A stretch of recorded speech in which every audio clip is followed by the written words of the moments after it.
Only thing I have to give you.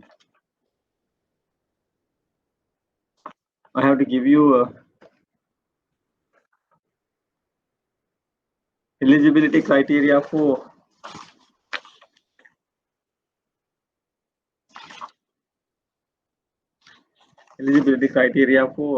Empower Board, right?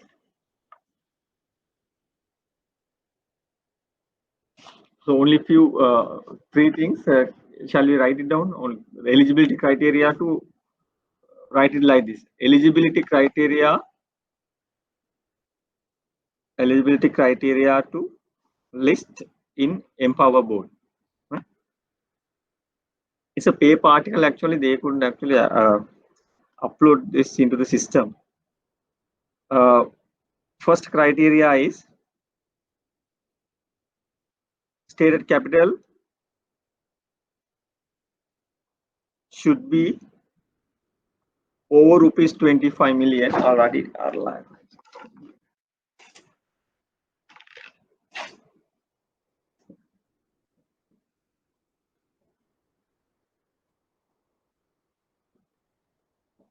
Stated capital over rupees 25 million and below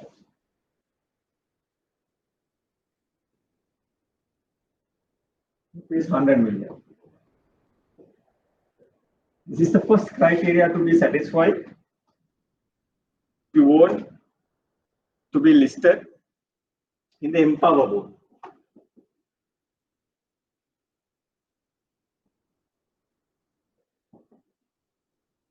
Right.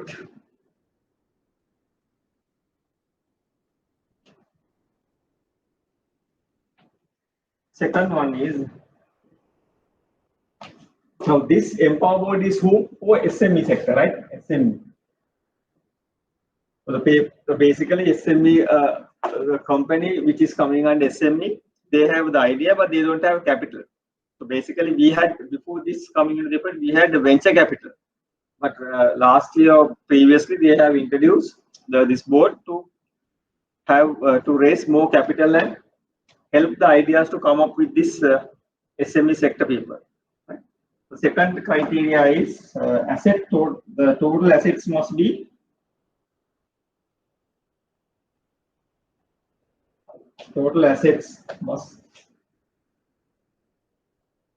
below ODI, right?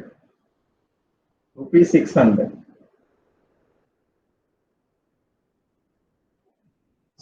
million.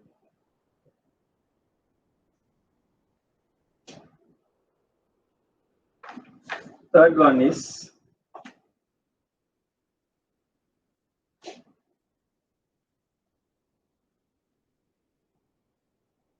should have a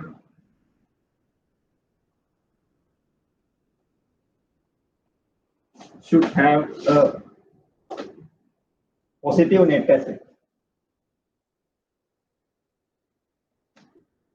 Positive net asset. What do you mean by positive net asset?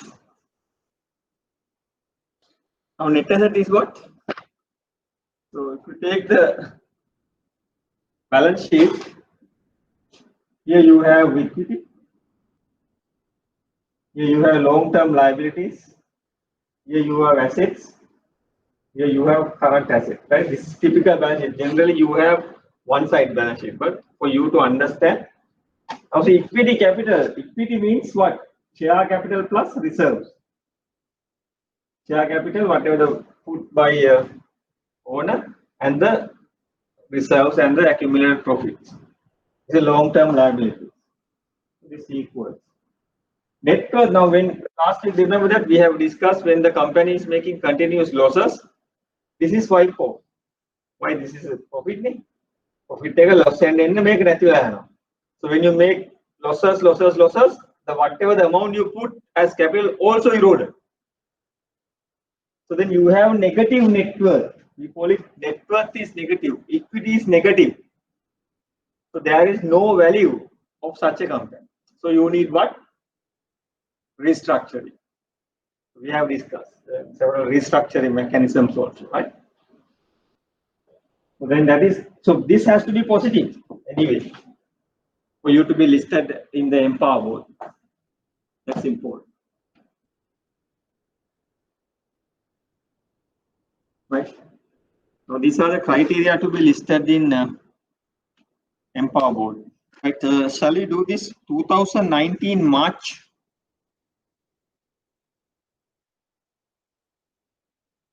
March question paper. Question number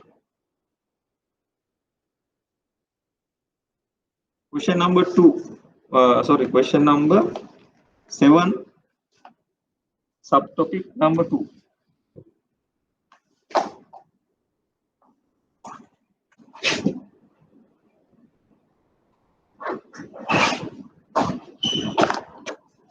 This is 2019 March.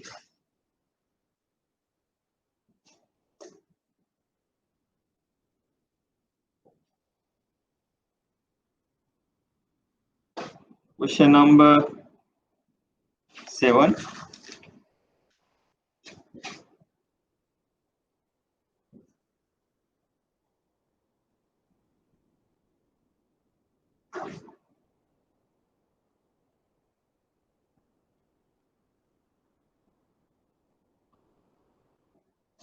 Now, the first question is a straightforward question, right? What differentiate wealth management and asset management? So we have, I have given you a note on that. What is the difference between wealth management and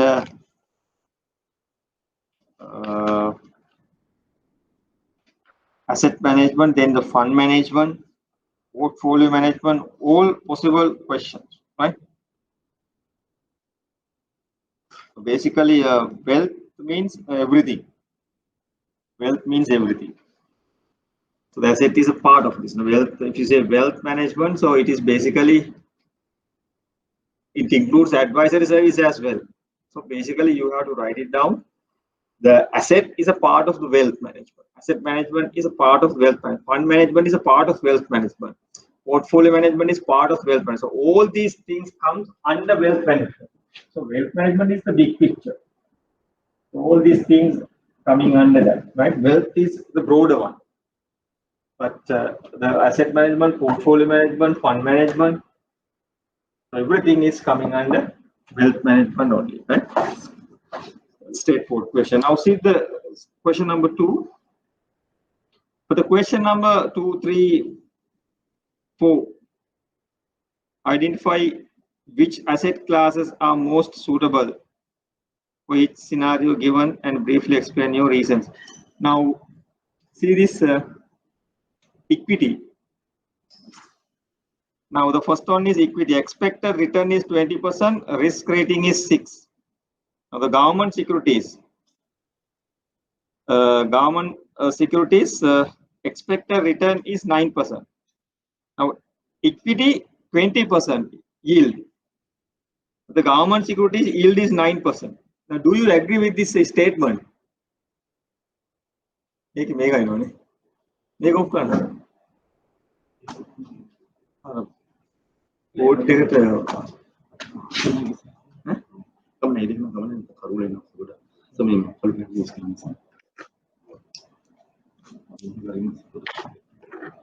So now see, equity return is 20%.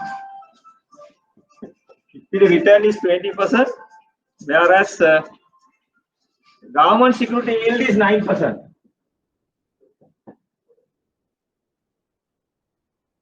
Now, do you agree with these two yield? Why the government security or the what are the government securities? So we just refresh what we have done, right? What are the government securities we have learned? So basically, what are the government securities we have learned? Treasury bills, bond. Yeah, treasury bills and treasury bonds. Rupee denominated.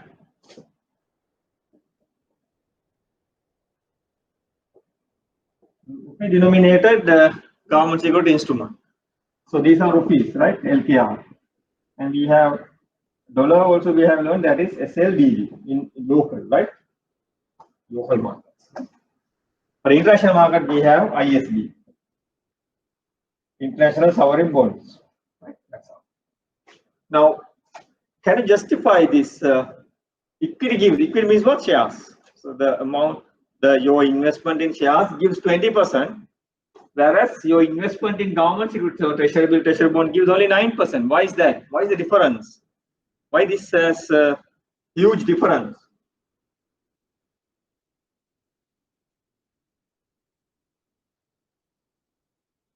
It is related to risk.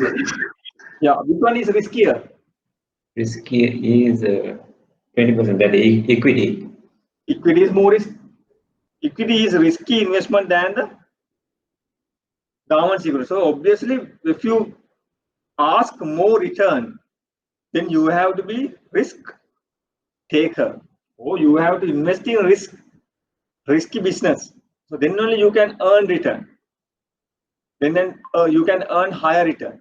If you are risk averse person, you can have this. Now in the exam, for the senior citizens, any product you suggest is this government securities, right? You don't suggest for any pension people, senior citizen people to invest in equities. Right? There are questions like that. You should never suggest senior citizens or retired people to invest in shares, right? Even they give higher return, we don't recommend them to go. So depending on the risk, which is more riskier, equity shares, you have more return. Similar, high risk, high return. That's the one. High risk, high return. So this is moderate. So answer is correct. Why? Yield reduction is correct. Now generally, as you said, yeah, risk, less risk, more risk, less risk. Then you need more return. So what is the difference between 9 and 20? Tell me one word. 9 and 20, the 11%. How do you call this? 11%. There was a word. Remember that when we discuss in the treasury bill rate, real interest rate plus inflation. Then if it is treasury bond, there's another part added, maturity premium. Right? Now tell me, what is this 20 minus 9? 11% means what? Why do you need 11% more for your investment in shares? How do you call this? 11% is what? Risk premium. That is risk premium. So you need a risk premium. Why? This is risky. So 11% is risk. Now the next one is corporate bonds. What do you mean by corporate bonds? Corporate bonds is very similar to debentures. Treasury bonds, the issuer is different. Corporate bonds are issued by the institutions. Real estate, that's okay. Corporate bonds with below A credit rating and A minus. So corporate bonds or the debentures which has a different credit rating, right? What first one is A minus and above credit rating and A minus credit rating. So obviously, if we have more rating, obviously you should give more return or less return. Now your bank has good rating. Good rating means now say this is the best rating, right? AAA. So some bank is giving A minus. You have two banks, one bank, two bank. Their debentures are rated like this. AAA one rated, AAA one instrument, A minus another instrument. So which gives more return out of these two? Same thing. Which one is riskier? This one is riskier. Yes. Why? Default risk is higher compared to this. Compared to this, default risk is higher, then you pay more. You give more if you want money. As an issuer, you pay more. You give more return. You give more yield. give us a better interest rate if you want money from us, right? So then if you have a better rating, you should not pay more. Better rating, you should not pay more. Make a 10% given, you can have it 8%. Better rating. Default risk is compared to low.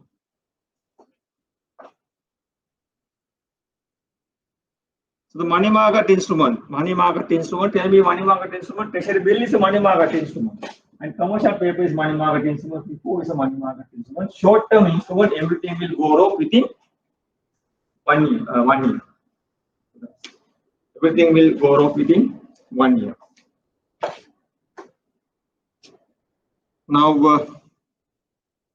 Mr. Silva, who is in his late 30s, working in a private company, decided to have fund created for his son university education, which is expected to fall in another 17 years time. He expects fund base to have minimum 15 million at the time he retire son his education to meet up all related expenses. Further, Mr. Silva is expecting to make a quarterly contribution and hence consulted in investment advisor from a leading investment bank for an investment plan. Based on his evaluation, Mr. Silva was briefed that he would require reasonably higher return from his investment to meet up his investment objectives. What is the investment objectives? To have minimum 15 million in 17 years, right? Minimum investment advisor further evaluated Mr. Silva as a conservative investor, which moderate risk tolerance and risk taking ability. Moderate is not risk taker. What would be the best combination of investment asset class you would suggest to Mr. Silva? Now, what is this?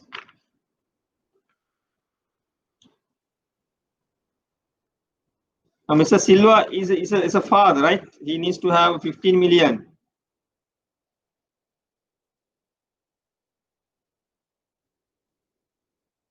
So basically, now he's a risk taker or he's a risk averse. He's not a risk taker. Basically, he is not going to take risks. So then he is expecting a not higher return, but moderate return. That's what the examiner says. So which one do we recommend? So generally what? So generally, what are the things you recommend? So he is not a risk taker, but he needs money. After 15, he says have minimum 15 million at the time of his son's university education to meet up all expenses. So the last sentence, now see this question. All these things are irrelevant. So only few sentences relevant. Now see last sentence. Investment advisor further evaluated Mr. Silva as a conservative investor with moderate risk tolerance and risk-taking ability. So I think that sentence is more than enough for us to answer this question. Now say, now he's not going to take a risk.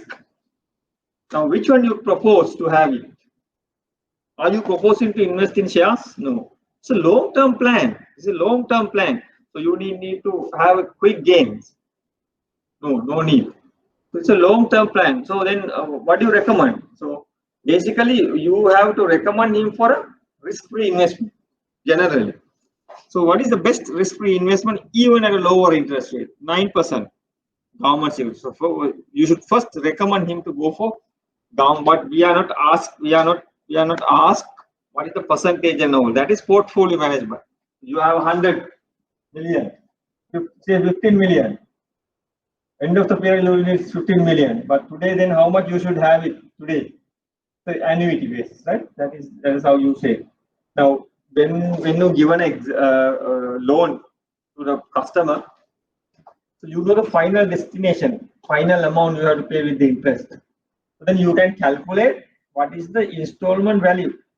How do we calculate? Same thing you are calculating in the bank. Present value annuity factor. Have you heard this? Present value annuity factor. So that's how you, it's an equated instrument, equated installment. Sorry. So whatever the final amount and installment wise how much, that is present value. Right? Same thing here.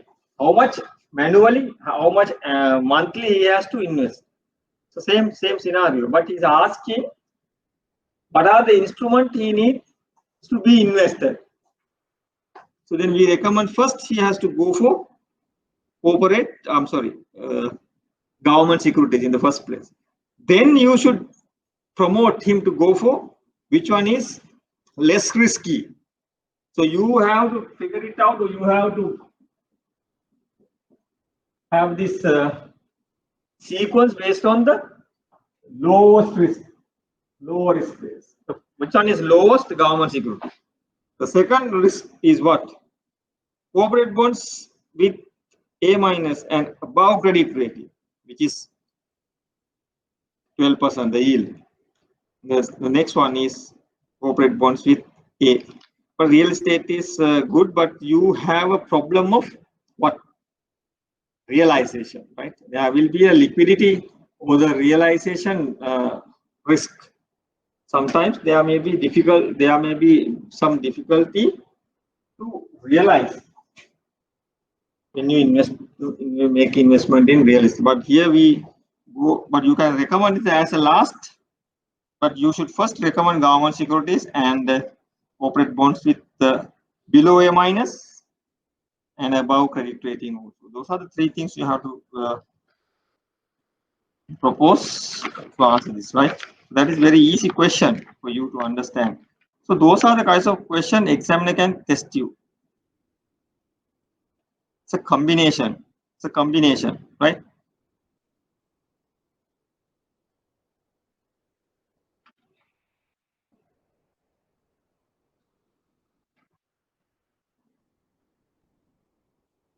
What would be the best combination of investment asset classes you would suggest?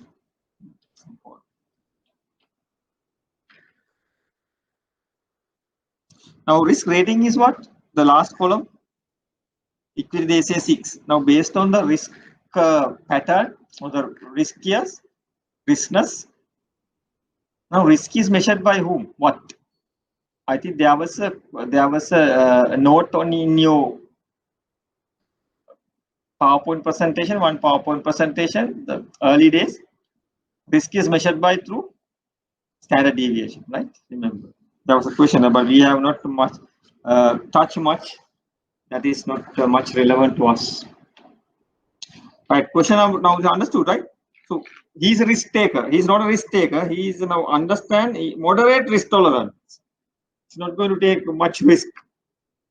It's not going to take much risk. So basically, you should give him the lowest riskiest asset. So lowest riskiest means yield is less. That's fine. That's fine. So next question is what? Mr. Pereira, an unmarried bank employee, is 55 years old and retires in now these questions in the exam. If you read the question papers, same thing is repeated. Same scenario is taken into the question. Same thing. There is no any much different. Only the scenario is different, but other things are very much similar. Mr. Pereira, an unmarried bank employee, 55 years old, retired another 5 years and retires in 5 years. Okay. At the retirement, he is expected to receive a lump sum, means retirement benefit, and will not have any other source of income. Okay, retirement, and will be depending solely on his investment portfolio, which is expected to create using money he is going to receive. It is assumed he is expected to live another 20 years. After retirement, he comes to you to take advice on how to create investment portfolio after considering the relevant information and you decided, Mr. Pereira, after considering all the relevant information, you decide Mr. Pereira has low risk tolerance. Obviously, right? If the examiner does not tell you, you should understand he is going to be retired in 5 years' time, so he can't take much risk. So obviously, you should have the lower risk category assets. So the recommendation should be not share market, right? So that's the critical fact here. If you know the logic, the base, can earn easily.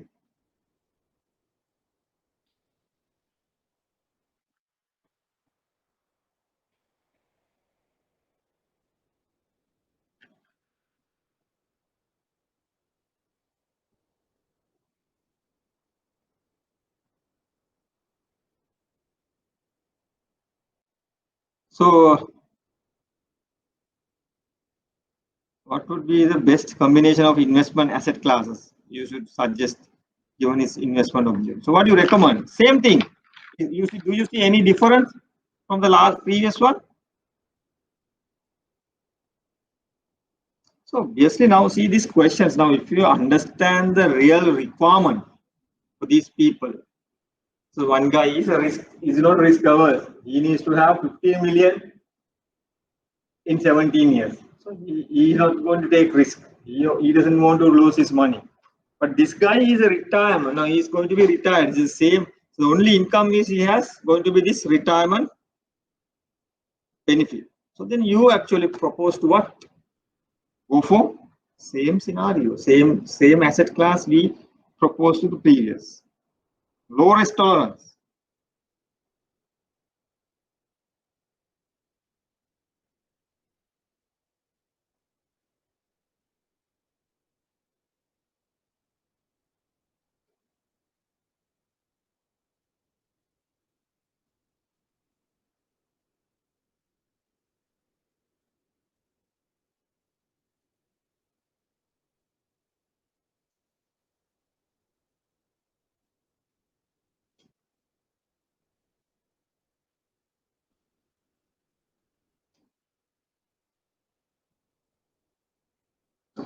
Right. So the same answer will be suitable to his investment as well, right? So there won't be any different. Now he needs to have the regular income sources. Regular income sources. So then he needs to have whatever the 6-month coupon or monthly coupon like that. Now if you have a fixed deposit, so you should recommend that as well. But yes, fixed deposit is not there. Senior citizen fixed deposit in State Bank or private bank, it doesn't matter. You can recommend that as well. Why? He needs the constant cash flows. He doesn't have any other income. So basically you should not propose him to go for real estate. So it doesn't give any constant cash flows, right? But treasury bill, yes, treasury bill is not there. Treasury bond, yes. Corporate bonds, yes, but with the higher credit rating, right? Which one? So if you have this fixed deposit, you should recommend that as well. But commercial paper also you can recommend, but commercial papers, have they given any rating? Commercial paper is also money market instrument, not money. They say money market instrument, but see the credit rating. This rating 3. 3 is somewhat good, better than real estate, right? You can recommend as well, but it goes off within. It goes off within 1 year. Risk rating is good, but we have not mentioned. We have been not mentioned who are the issuer of this money market instrument. But risk rating wise, number 3. So you can recommend if you own, you can recommend that as well, right? Depending on the risk, but it is lesser risky than the real risk. Real estate is risk is what I told you. The liquidity risk is there. You want to sell it, so you may not be able to sell. Sometimes there is a risk like that, right? Okay. Now see, do you need now 10 marks? These 2 questions. How many times you have to spend? Nothing. Yes, we know the answer for the first question. The second question is nothing. Same thing. So same questions only they can ask, right? So Western University is having an endowment fund mainly in government securities. So generally we see pension funds are generally invested in treasury bonds, long-term bonds.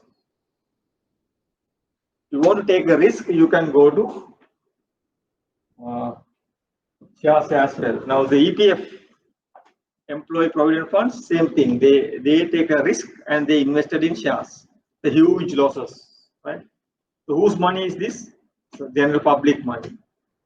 So the pension fund generally don't invest in shares, which is high risk. They need constant return, like this retired guy, constant monthly or 6-month return. He has to live it. He has to live. He doesn't have anything. The investment or the deposit return only he has for his living. So then constant return is required. Share market does not give constant return. If you invest in shares, what are the income you get? One thing is dividend. The other one is capital gain. So those are constant. Dividend annually you should be paid. No. If there is no profit, no need to pay dividend.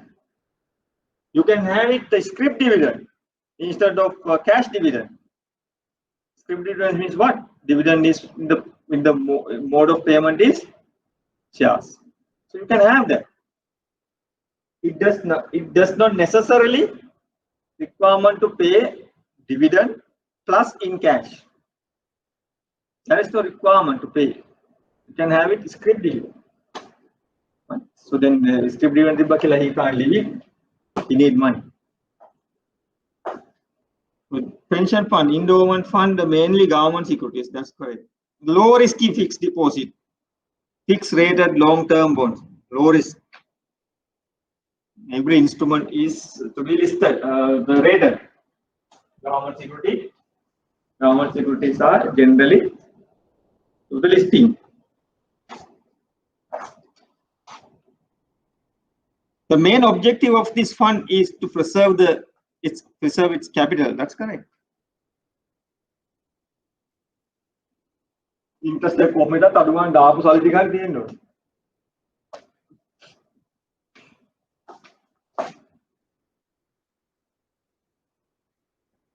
And use the return income generated for its research funding. This is the only source of income where the university is depending on to carry out its research activities. During the research activities, use fund. Right? During the investment committee meeting, one of the committee members has raised a concern saying that investment decisions are highly risk averse. Investment decisions are highly risk averse and should consider investing in equity markets to boost the return generated from the fund. State with the reasons whether this argument is valid or not. What do you think? Do you think this is a good investment decision? They are going to make it, investing in shares?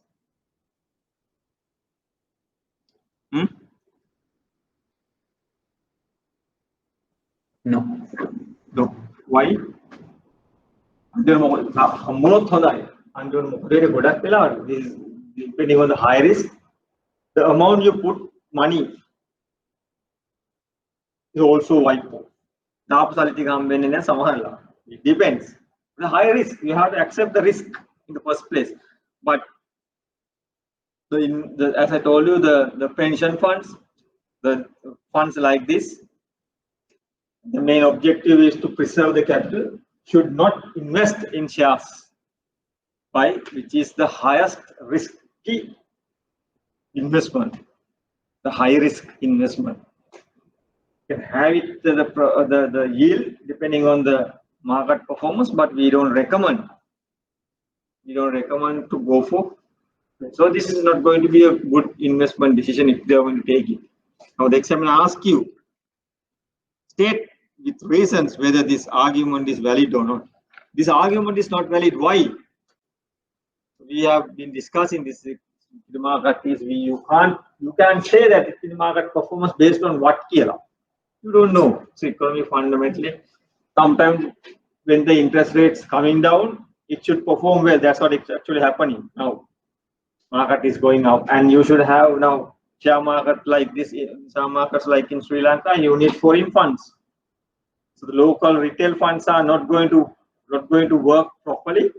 They need about now these days. Actually, the market is performing based on the retail investors, local investors' money. Now, January to July or August, $500 million are wiped off out of this government securities, foreign investments. They have taken away $500 million. And also $130 million from share market, still going out, right? Foreign share market, foreign shares, foreign investors are still going out. This now basically this share market performance is happening now. Retail local investors. So you don't recommend funds like this to go for investment in shares. Why? You need special attention. You need special person. The market, you should watch it. Now the market is starting at 11:03. Now you have to watch it all these hours. So what will happen to the market? What will happen to the shares? If the prices goes up, you should sell it. This is not a strategic investment. What do you mean by strategic investment? Strategic investment are the investment in shares you hold for long term. You hold for long time. Purpose is not to make profit. Now, if you make an investment in shares in the share market, those investments are we call is dealing securities. You are actually doing the investment to deal. Short term. Intention is not to keep for more. Keep long time. No. If you want to keep long time, term, more than whatever the recommended period, then we call it strategic investment. So main purpose is to earn dividend, not to earn capital gain. But dealing securities, yes, investment in share market, short term, capital gain. Not the main objective is to earn dividend. But strategic investment, yes. That's the difference, right? Strategic investment and dealing securities. Non-strategic investment.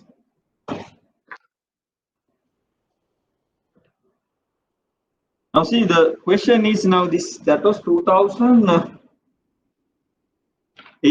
19 March. It's a 20-mark question, but it doesn't take at least 10 to 15 minutes to answer this question.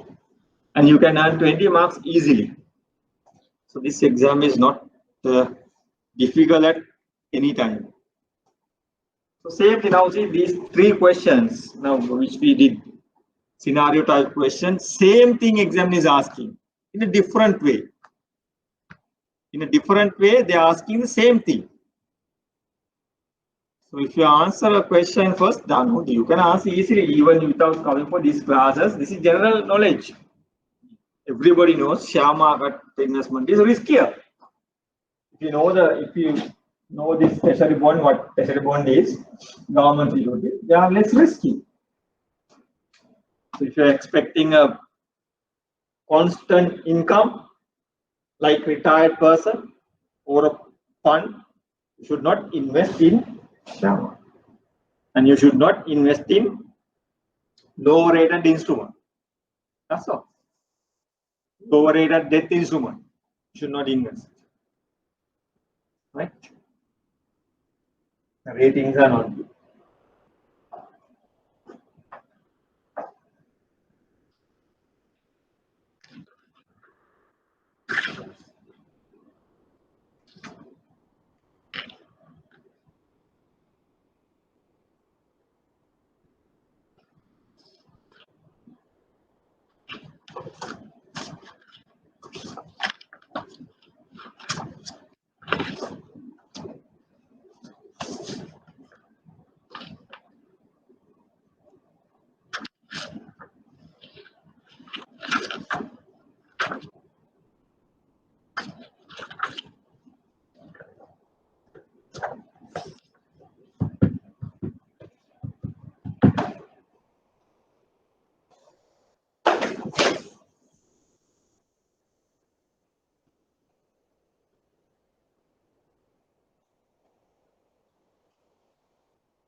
Now, shall we attempt this question? Question number, no, sorry, 2018 March.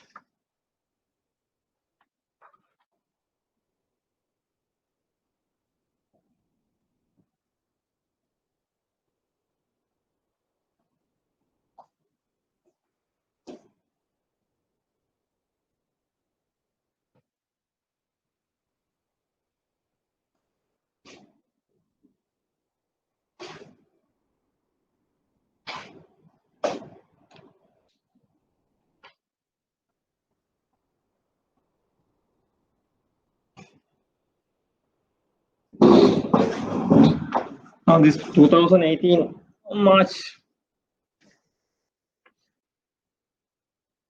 Shall we attempt this question? Briefly explain the meaning of share split and share split and its benefit to shareholders.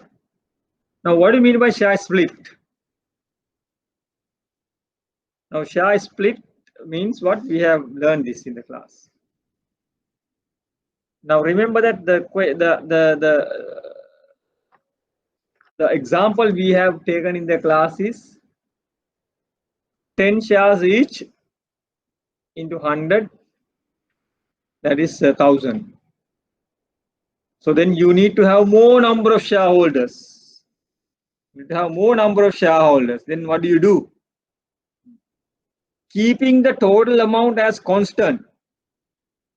Keeping the total amount as constant, you increase what? Number of shares. And simultaneously you reduce the per share value. That is what? Share split. You invite, or you basically have more number of shareholders. More number, that is share split. Share split means what? Split, bedano, right?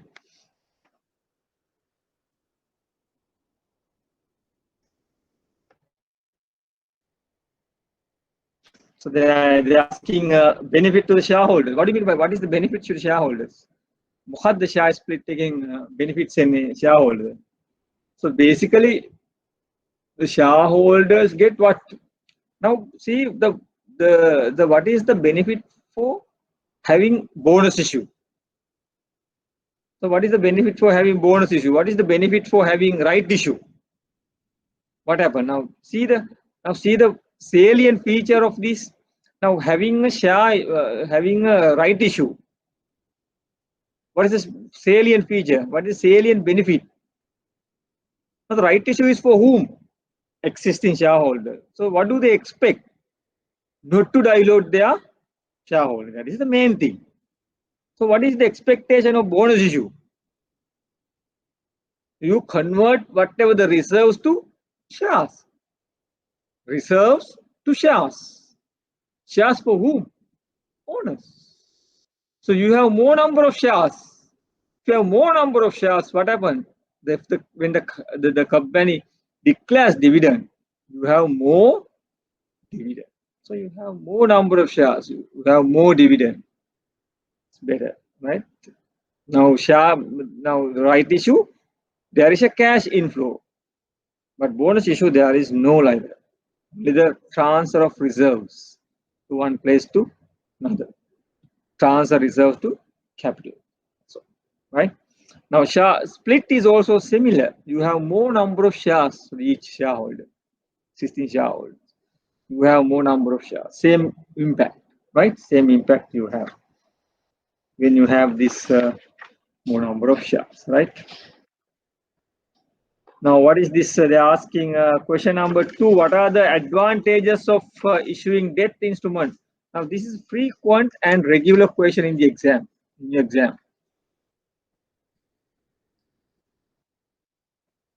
Right? This is a very important and frequent question.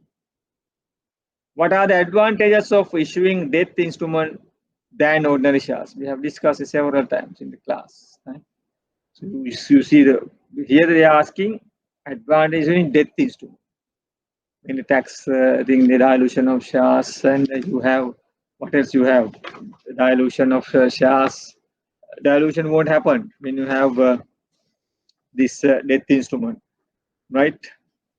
So then shareholding percentage will not be under threat, right? So that's why, right? When you have tax reduction, when you have more debt securities,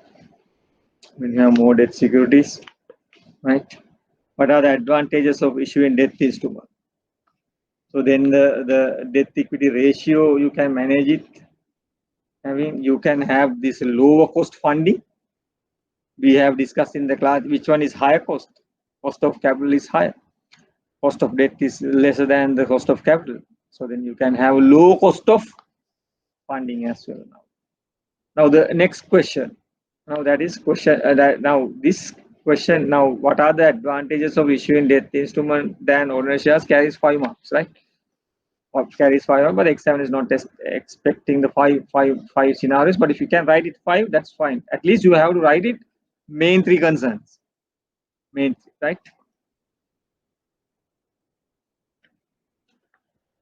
Tax issue, dilution, and low cost funding. Those are the 3 main things. Why you want to issue debt rather than issuing shares. The company just paid a dividend 2 rupees per share for the past year. As per the market information, it is expected that the dividend will grow continuously at the current growth rate 8%. It is estimated that beta of the share is 1.2 and equity market risk premium is 7. The current risk free is 9%. Determine the intrinsic. What do we now see? Now dividend per share. Now remember that when we discuss the cost of capital, we have discussed there are 2 methods for you to find out the cost of capital of a particular institution. What are the 2 methods? One is dividend model. There we have learned dividend models with a growth, without a growth, or a constant growth like that, right? Growth or without growth we have learned. That is based on dividend models. So what is the other method we have learned which is more popular? CAPM, capital asset pricing model. So those are the 2 methods available for you to find out the cost of capital. So cost of capital, why do we need to find out? Why do we need to find out the cost of capital of a particular company? So when you undertake a project, so when you make an investment, how much return should be? So what is the profitable return you should need after you covering whatever the cost of capital, cost of debt, how much you need to have it? So problem is why you need it to whether to accept or reject, you need this. Now individually, if you take investment in treasury bonds, same we calculate, but not in this way. Coming into the institution, this is the way we calculate. There are 2 methods, as I told you, dividend and CAPM. Now, examiner is asking is what now? They are asking intrinsic value, the true value of this particular company.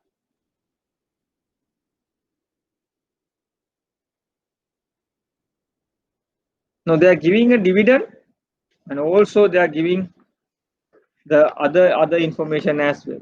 So how do you find out? Determine the intrinsic value of this particular share. So how do you find out? What are they asking? What are they asking for you to find out?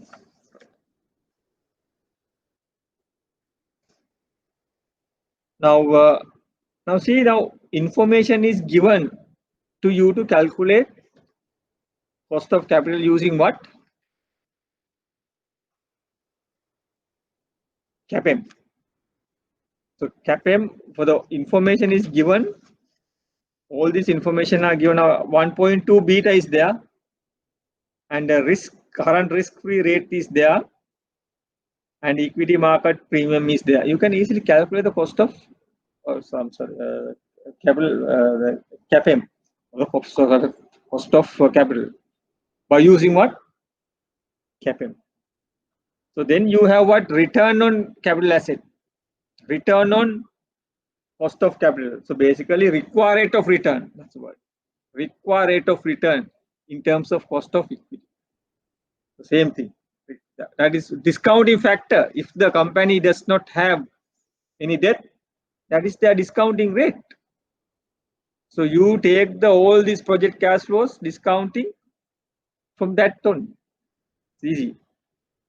How do you calculate this? How do you calculate this? And intrinsic value is what? Intrinsic true value. It's a true value, right? So how do you calculate? What is the form? Now in the India exam is not giving any, what do you call this, formulas are not given. So then you will have to keep in mind the formulas, right? So how do you calculate this? What is the formula for CAPM? Right? Here risk-free rate plus beta. Here market return minus risk-free. This is the formula, right?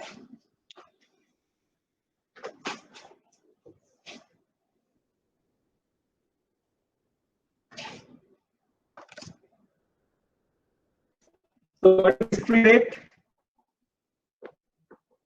It's 9%. Yeah, 1.2. What do you mean by 1.2? Now this, if you take shares, aggressive or less aggressive, aggressive shares. It's more than 1 per 1. Market ticket vada, you perform well. Both are going, but your growth is higher than the market. It's more than 1. Aggressive shares, active shares. Then you have what? It is estimated that the beta is 1.2 and the equity market risk premium is 7. Risk is 9% here, risk-free rate. So what is this? The exam is not given that. But we have learned that market risk return, market risk. Instead of these two, we call it a risk premium. Examiner has given equity risk premium is 7%. Instead of this, they are given 7%. Understood?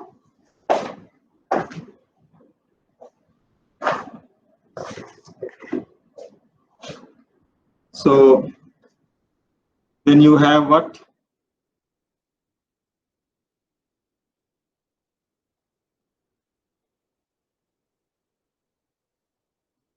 $1.2 into 7 plus, that is 17.4.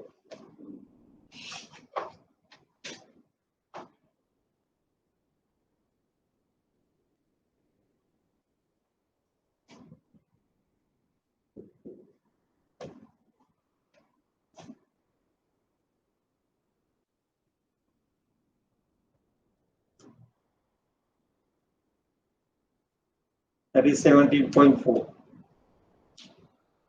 Risk-free rate. That is risk-free rate, right? Risk-free rate. Risk-free rate. You have then the 1.2 is a beta. Then you have the risk premium. That is the market risk minus risk-free rate is a risk premium. So the examiner, that is cost of capital or return, the required rate of return. The examiner asks you, find out the intrinsic value. So intrinsic value of this share. So how do you find out? Then you use what? Dividend growth model. Dividend growth model. Now now examiner tells you. Examiner tells you. Company just paid a dividend 2% per year. As for the market, we expect that the dividend will grow continuously. At the current growth rate is 8%. growth is given as 8%. Growth is given as 8%. Now remember the formula we have learned. 2% for 2 rupees. You have a 1 minus 1 plus G. Remember this formula? G1. How do we take it? G1 equals 1 plus G. Remember? Percentage, same thing. So the 2 rupees into 1.8% here, the growth. Right there. So 2 into 1.08.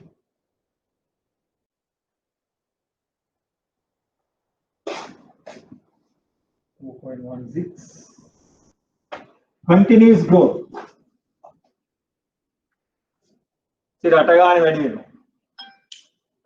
After 1 year, what will be the dividend? Now just pay 2 rupees. ඊළඟ අවුරුද්දේ growth එකක් තියෙනවා. එහෙනම් 100ට growth එකත් එක්ක then ඊළඟ අවුරුද්ද මට හම්බෙනවා 2.16. Right? With 8% growth. Now intrinsic value. Remember this formula we have learned. You have return minus what? Growth.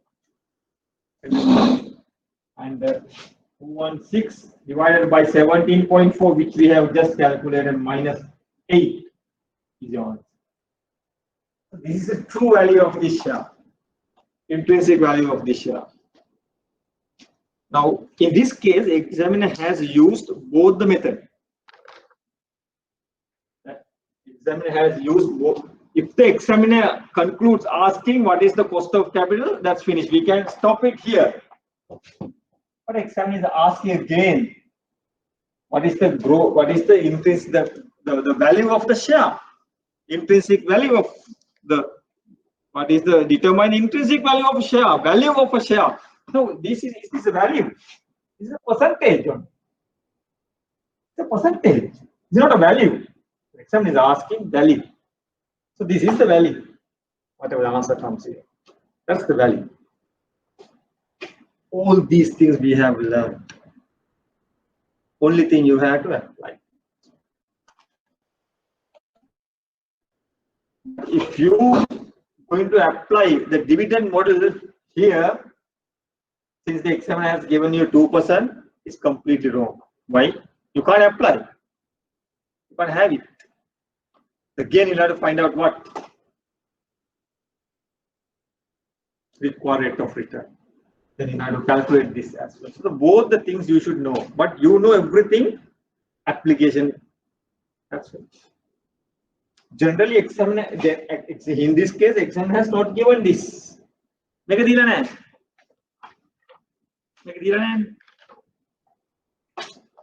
was not given. You find out. How do you find out? CAPM. That's how you find out.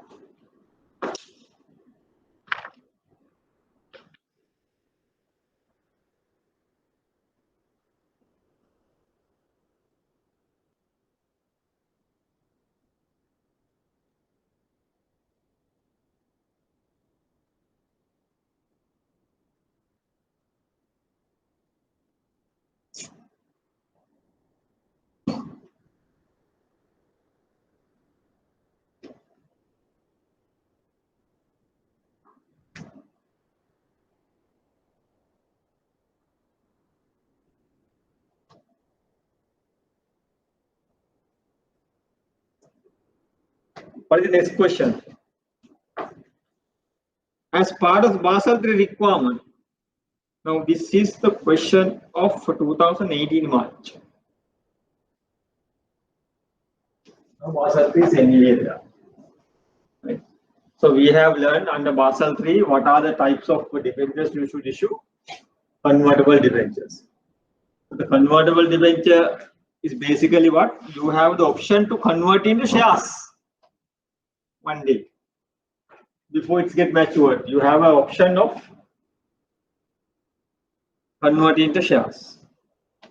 So then those type of debentures you can take into capital. Now under Basel III requirement,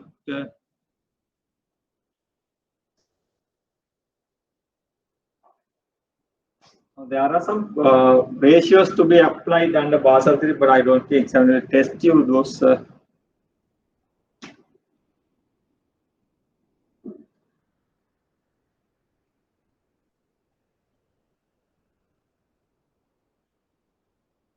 Investment banking.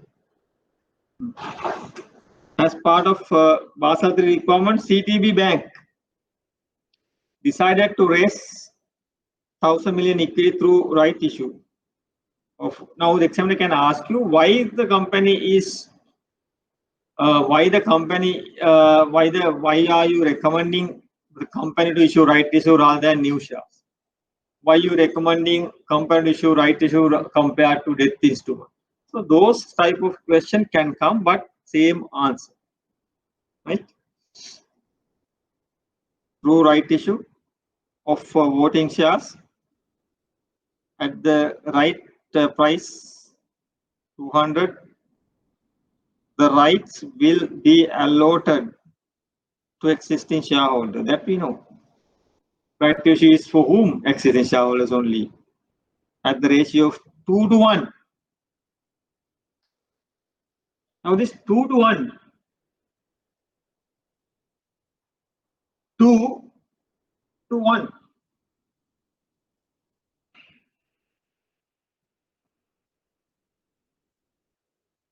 So generally, if the examiner does not give the within bracket term, 2 to 1 means 2 new 1, something like that, right? We can get it. But remember that always right issue, new rights are lesser than the existing. Again, rights then. It should be like that.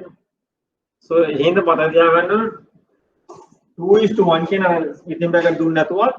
2 existing. One new, right? 1 to 2 one new. Generally, it doesn't go other way around. But now the examiner is giving you one right for every 2 existing shares. One right every 2. So every 2 shares. The current market price is CTB Bank is 350. So the compute the X right price of a share of CTB Bank. It's a straightforward question, and it's a 5-mark question. And easily calculate that question. Right? How do you calculate this? So what is the ratio for this? 2:1.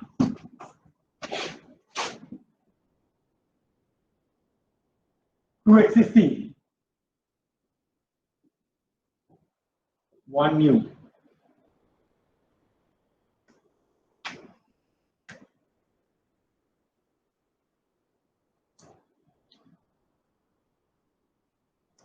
That issue of voting shares at the right price of 200.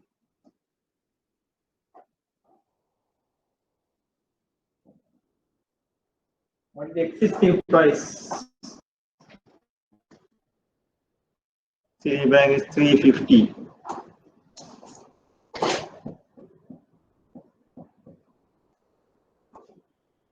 Then the 700. Here 200, so 900 divided by 3. So answer is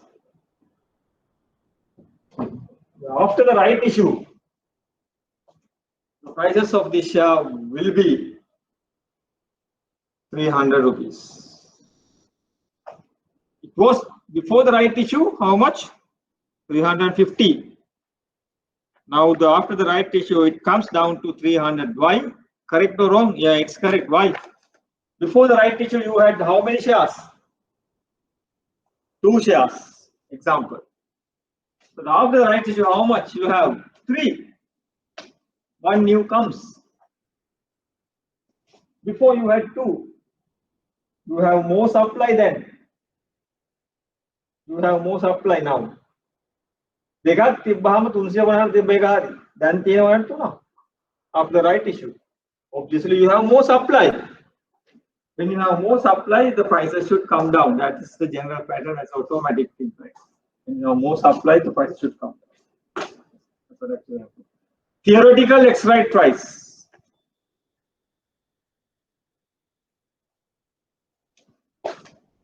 Theoretical X right price.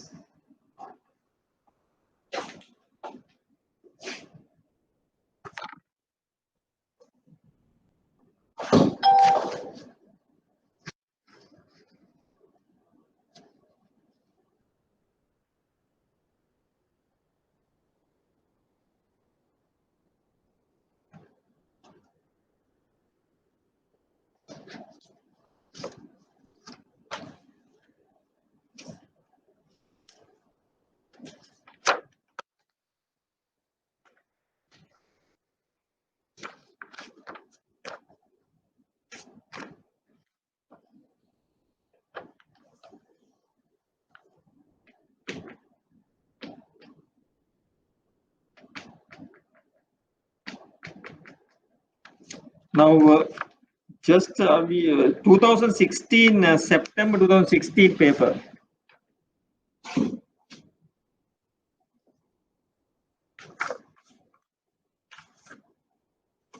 This was last year September.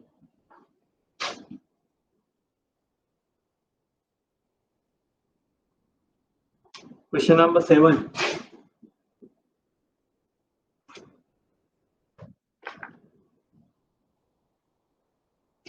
Now, investment bank's employee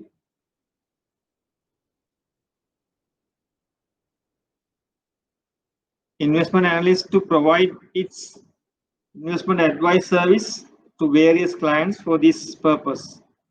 Analysts continuously study financial, economic, and geopolitical information in the country. Some of the selected information is given. Now, GDP growth, now see, GDP growth is increasing. Inflation is also increasing. Policy interest rate increasing. Budget deficit increasing. Treasury bill rate increasing. Bonds increasing. Now, all these things are interconnected or not? Yes. When the inflation is increasing, obviously the interest rate should increase. When the policy rates are increasing,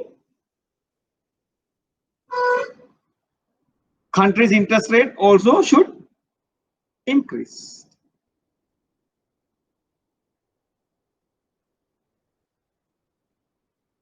Share price index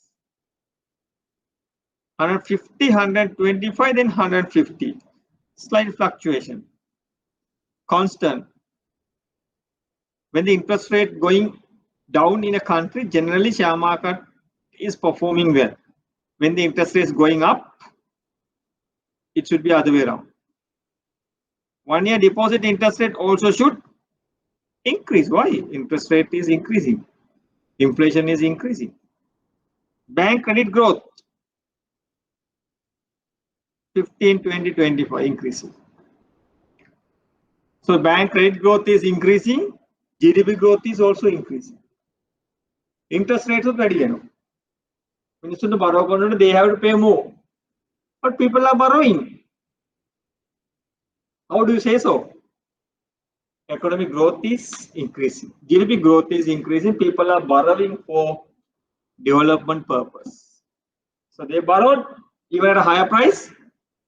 They actually develop this money to the development projects.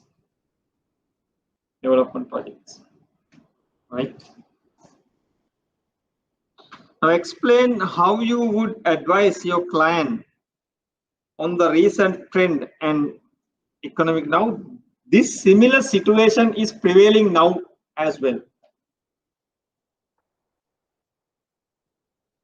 Some criteria are other way around, but very similar situation. Inflation is not going up but coming down. Interest rates are not going up but coming down. Same thing, but on the other way around. Same fundamental factors, instead of increasing, it's coming down. Right? Credit growth is not increasing at the moment, it's coming down, even at a lower interest rate. Now see. Now this is a question can come to exam as well. Now economy, now explain how you would advise your clients on the recent trend and outlook in respect of following areas to facilitate their investment decision. Economic growth. Now economic growth is coming down. Now we had a first time in recent past 1.5 minus. Other countries also like that, 1.5 minus. So what do you think? Explain how you should advise your client on the recent trend and outlook in respect of following areas. Economic growth. So when a country's economy is not growing properly, when the country's economy is not going properly, can we ask somebody to come and invest in Sri Lanka or this particular country? You can't. Why? Economy is not performing well. Economic growth is not there. So the economy size has shrunk. So economy is not performing well.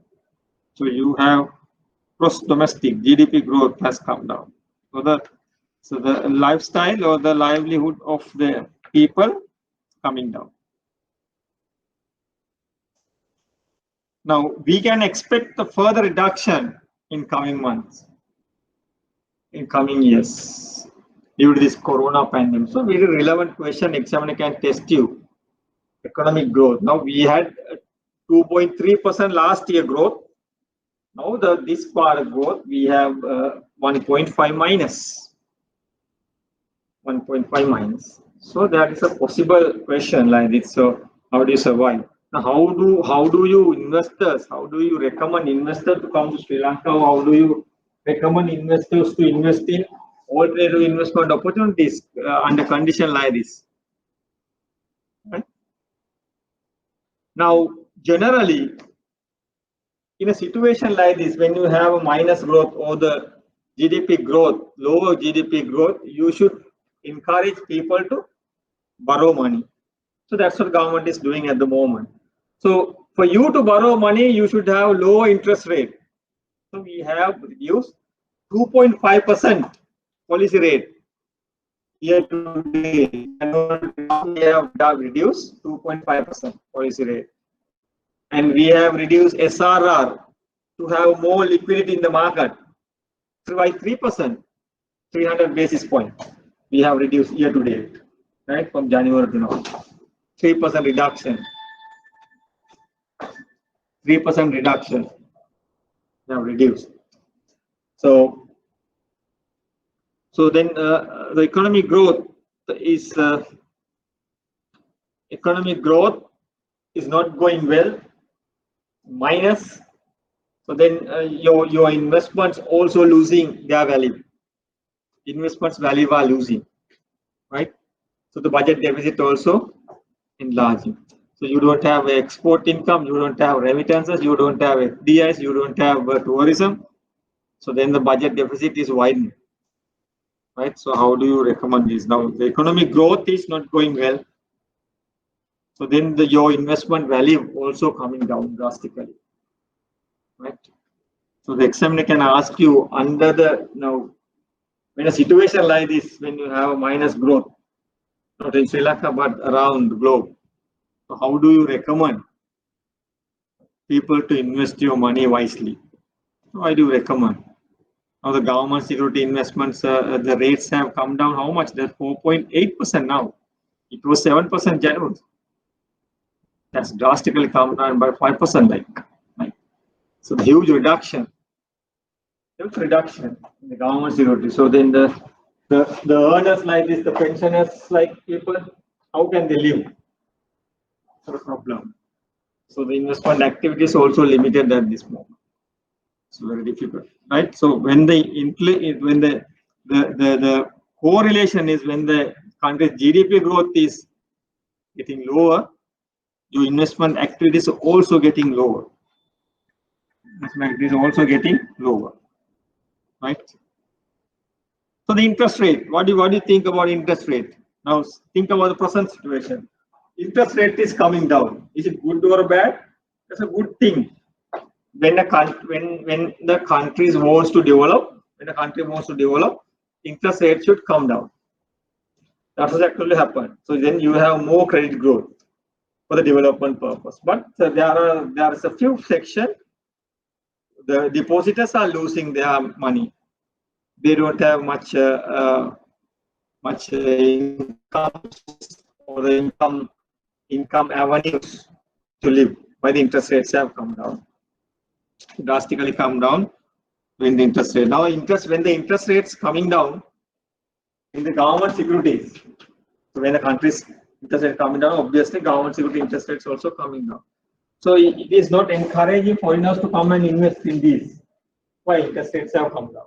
So then you will be losing foreign investment to government security as well. So then when you have less number of dollars, there's additional pressure to the exchange rate. So that is there. So the government security market. So when the interest rates coming down, now the present scenario, is it good for the government security market or bad? Generally, it's good. Why? The yield wide it is. So what's the risk here? So the government security, we generally think it is a risk-free. There is no risk. Which risk is not there? Credit risk or a default risk is not there. But other risk, reinvestment risk. Now today you have invested government security 3 months. After 3 months you check the market to reinvest. Then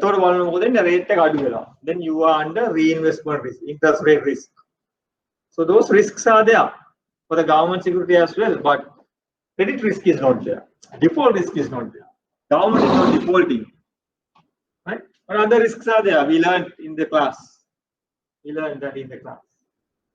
the government security owners are benefiting by reduction of interest rates, coming down of interest. We have learned in this class price and the yield.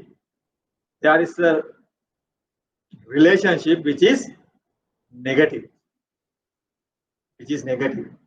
So when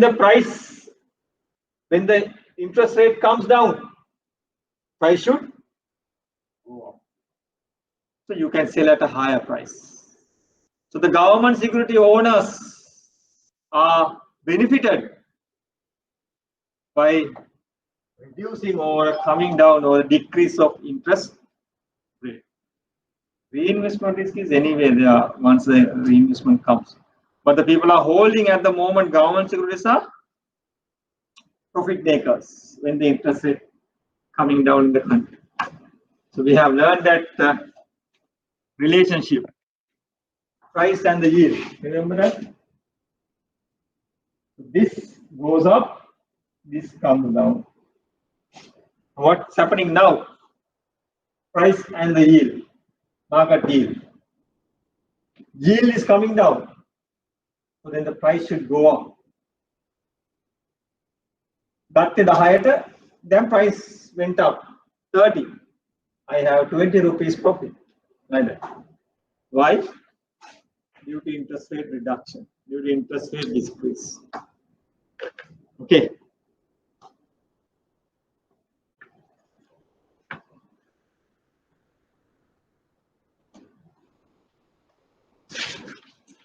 Now this question number 8, also look at the question number 8, briefly explain. Now the company valuation we have done in the class, remember that?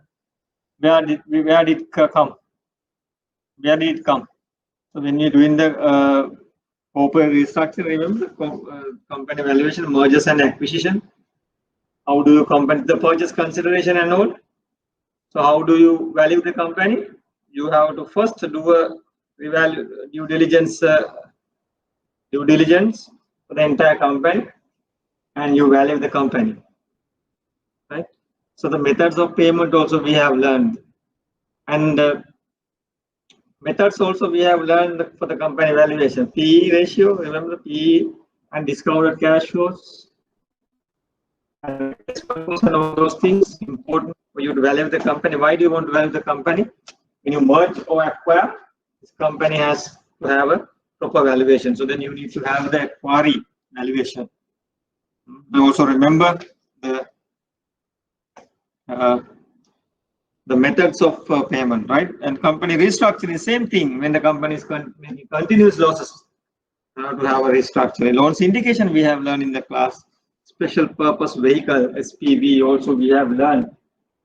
Where does it come? And securitization. Special virtual companies form to have all this transaction to be happen for the under securitization. Now, all these things we have learned in the class, right? So only thing you have to apply these things. Very important to learn all the documents, all the notes I have given to you before you go to the exam.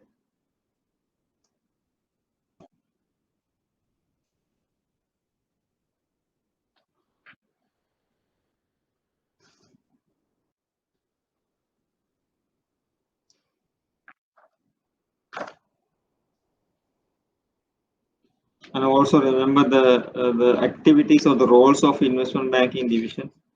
That is also important. Leverage buyout, I'll be not taking much time on that. Do a straightforward question. Right issue, preference shares, listed debentures, long-term bank book. Those things you can see that. Now, price earning ratio, which one you select? The lowest one, right?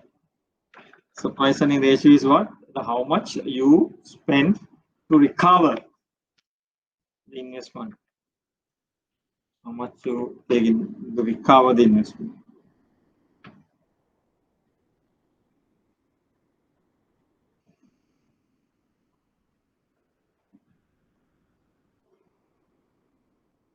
Now 2017 March question paper.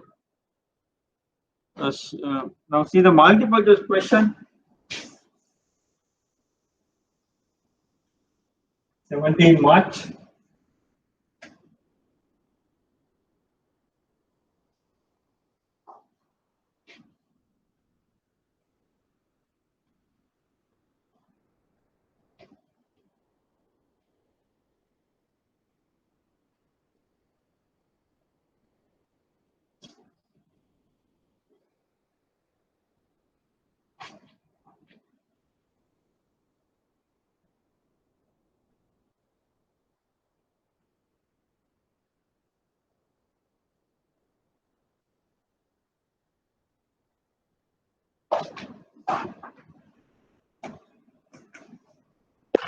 Now this question, now see.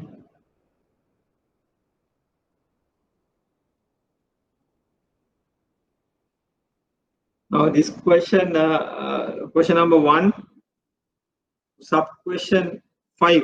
Investment bank is 2017 March. Investment bank is not. Investment bank is primarily not. Investment bank we discussed. This is an underwriter, fund manager, issue manager. Debenture issue you undertake, but you are not a deposit taker. It's a 2-mark question now. See. And also question number 7, what is meant by securitization? We learned it. What do you mean by bull market and bear market? Which is not in the notes, but we have discussed during the class sessions. Bull market and bear market. When the prices go up, that is called bull market.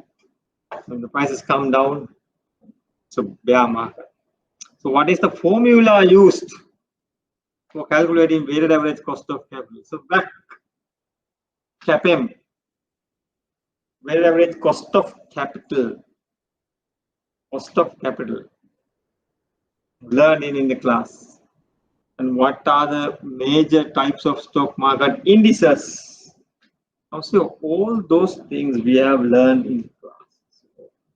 So everything is perfect now. If you read the notes and be ready with the notes.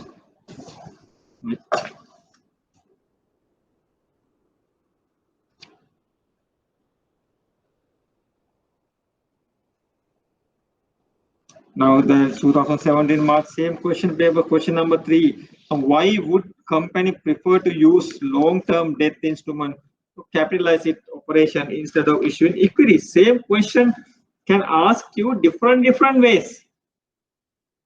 Hey, long-term debt issue කරන්නේ shares වලට වඩා. Same question can ask you in many forms, different forms.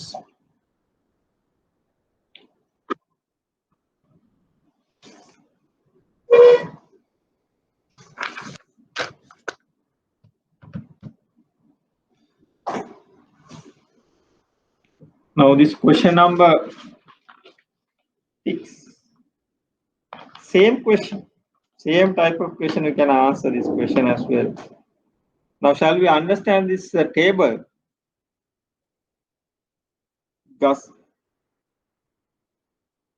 Swaziland is a country in African region with balance of payment deficit for a considerable period of time. What do you mean by balance of payment? Income and expense, the balance of payment. All this you have put the export, import, and everything. Remittances, FDS, everything you put import, export, trade account, right? Like that. So you can have some kind of idea what is this. And the following informations are also relevant. Inflation, now see what's happening to the inflation. 1 year break, 1 year back, sorry. 6.5. යවුරුද්දේ 6.5යි මේ අවුරුද්දේ 10යි අවුරුදු 3කට පස්සේ අපි බලාපොරොත්තු වෙනවා 4.5 inflation to be reduced. So the inflation to be reduced, you should have what? More supply of goods. So the exchange rate has to be stabilized. When the exchange rate has depreciated, then you have to pay more for imports. So which is positive impact to the inflation increase as well. So then you have to have a stabilizing inflation. Then the 364 days treasury bill. It's ගිය අවුරුද්දේ 7.5යි මේ අවුරුද්දේ 12යි වැඩි වෙලා. Government expenditure has gone up. So that's why interest rate for government securities is going up. Means what? They need more expenditure from the people. Government has more expenditure, they need more money. How do you find out the money? From the public. So they are inviting public to invest in treasury bill, but public thing though අපි මොකද මෙච්චර පල්ලෙහාන් interest rate එක දාන්නේ අපි උඩින් ඕනේ අපිට අපේ සල්ලි අපි වැඩි rate එකට invest කරලා so government okay right don't worry අපිට සල්ලි ඕනේ okay we will pay you this rate. The government can take money. So interest rates have gone up. Expected to be reduced in 3 years time. 10-year treasury bond compared to previous it has gone up to 10.5 from 9%, expected to be reduced to 7.5. Share market price earning ratio, P ratio, the amount you pay to recover, 12. Now presently it has gone up to 18. It's gone up. Expected to bring it down to 9.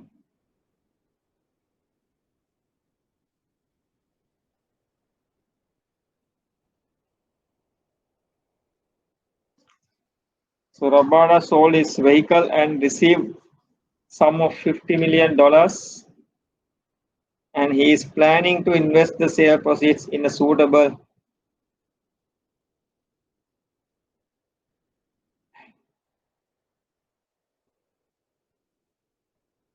financial instrument. Suitable financial instrument until he finds a new vehicle to buy. If he plans to buy a new vehicle, until he plans to buy a new vehicle in early 2017, what would be the most suitable financial instrument? What would be the most suitable financial instrument?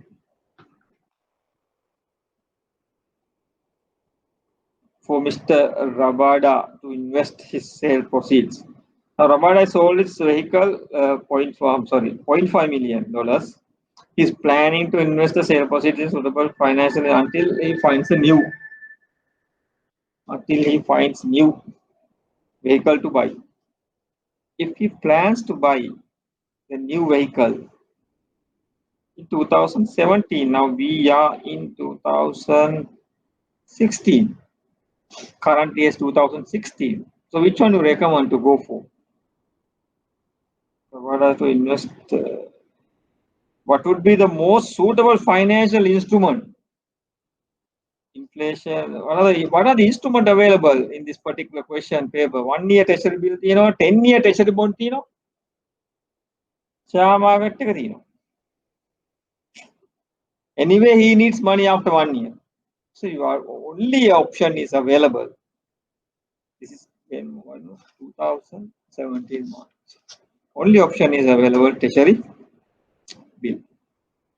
So Rebecca is holding money market investment worth 1 million with an annual return of 11.5 and is going to mature next month. She is seeking your advice to reinvest proceeds in the better rate for 5 years. Better rates for 5 years.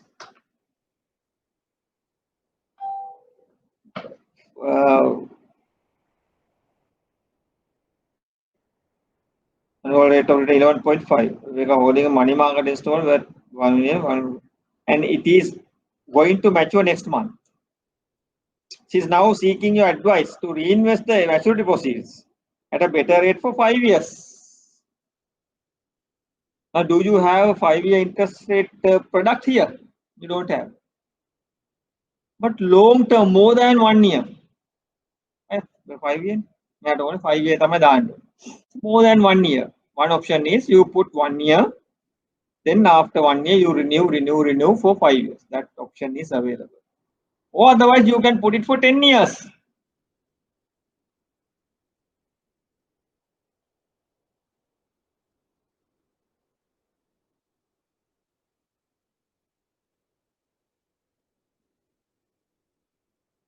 Now, 1 year දැම්මොත් මොකද වෙන්නේ? දැන් අවුරුදු 3කින් interest treasury bill interest rate එක මොකද 5යි 5ට වැටෙනවා. අවුරුදු 3කින්.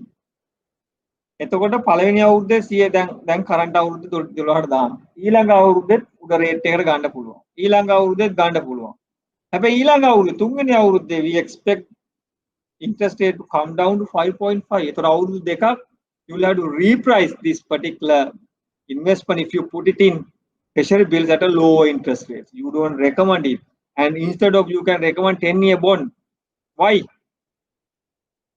Once you invest in, when the interest rate comes down, you have option to sell it at a profit. So that's option. Donald is about to retire and he is expecting to receive 15 million as his retirement benefit, and he seeks your advice on investing in funds in a profitable way. What do you recommend? Do you have any other option rather than going for what? Advice on investing his funds in a profitable way. What do you recommend him to go? Profitable way is what? So he is actually retired. He needs what? He needs constant, like we discussed, constant cash flows. Avruddin make a own. He doesn't need money, but he needs to have income constantly. So obviously you should recommend what? 10-year treasury bond.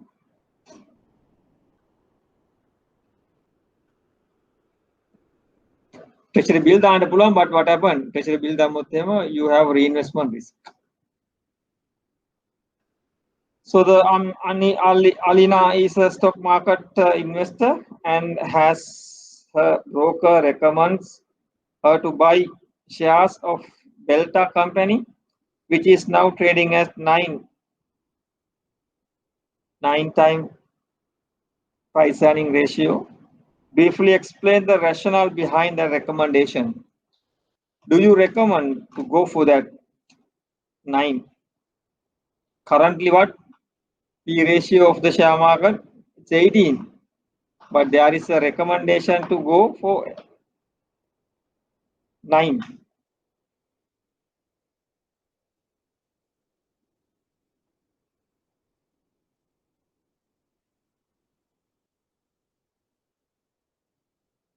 So is it good invest or good recommendation or not? Yes.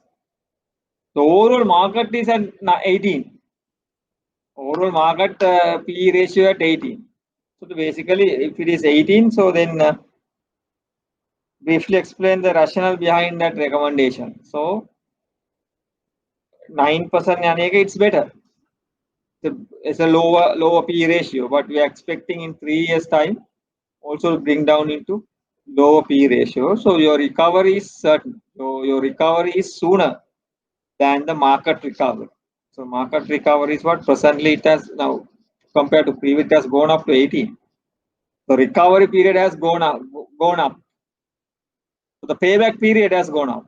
So you want to recover your investment soon without going for any risk. So when it's a good investment, why thinking that this should happen? The lower P ratio, generally we go for lower P ratio, right?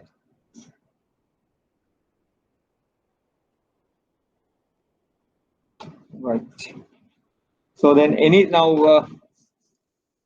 so I just selected some questions which is more relevant to your this time exam type of questions. I have another few questions from you all. I will be uploaded that tube. That is financial market operation paper. I will be more focusing on next week that question paper, right? Any question you bring into you have I think revision class as well. So we can discuss that as well from there physically when you come. Now, if you have any question, bring it to the class and please raise. Even it doesn't matter from online also. That's fine. You bring the class. I study it now. So then don't lose. So you have an ample opportunity for you to pass this exam this time, right? So please read whatever the notes we have given to you, and anything you find that difficult, you bring it to the class. Then we can discuss in the class, right? So any question you have at the moment? Sir, one question with regard to, I saw a news article last Friday. We learned that the foreigners invested in bonds are losing money when they are taking the money back. But there was a suggestion to give the same exchange rate which they bought at that time. Is it possible? That is basically that's what actually the foreigners expect. So today you invest at 181 or 182 level. After 5 years time, if the exchange rate has depreciated to 190, they're losing. So what we can do is you can have it, but only thing is the government involvement is needed. So what is this? Now, what are they talking about this? But giving the same exchange rate on the maturity as well. What are they talking about? They're talking about what? Hedging. They're talking about hedging. So giving a same interest rate at the end. So then you will be not exposed to any exchange risk. So then somebody should be there. Okay, now if he brings $1 million at 185, somebody has to take that dollars. I will take the exchange risk and we will give you the same rate. Anyway, there will be an exchange risk or X risk anyway there, but somebody has to be there to accept. The private banks or the institution will not accept.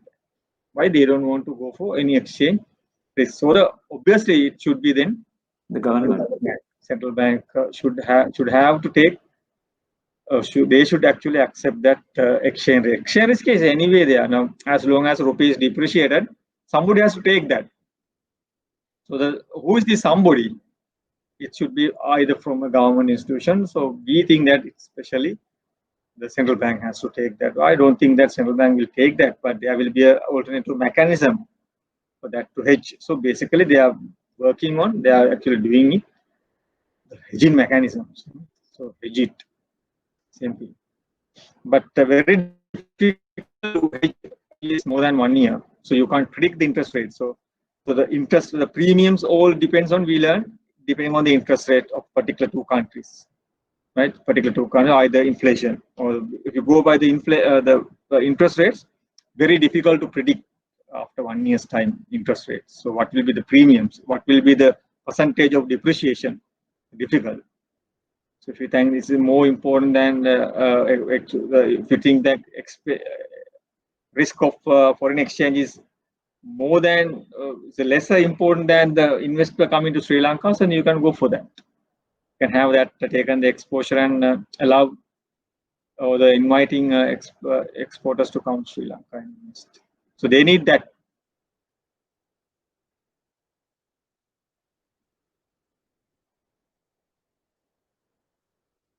All right. Right. Then. Yes, sir, thank you. Right. Okay. So we will meet up next week, and hopefully we can do something better than this. Right. Okay. Thank you very much.